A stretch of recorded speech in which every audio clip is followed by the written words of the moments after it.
तुषार शर्मा बुम बुम मन्नी आपण पाहतोय.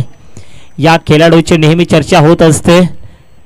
रिवर्स बटन केलाय 5000 सोडलेत. येस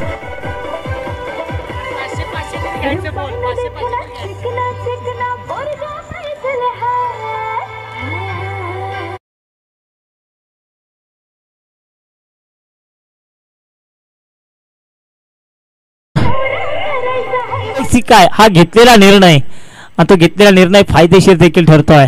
पुन्हा एकदा आसमानी टोला उचल कर बोला दे छक्का दे धक्का.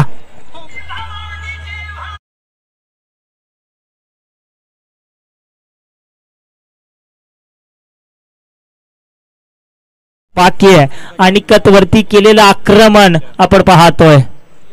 पुन्हा एकदा छत्रपतींचा छावा, मिळतील तब्बल 6 धावा.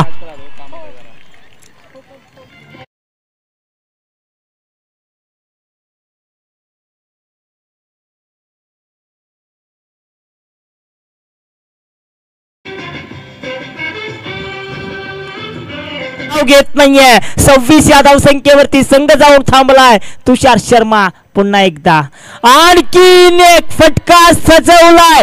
प्रेक्षक गॅलरी मध्ये जाऊन धडकलाय. 6 धावण करता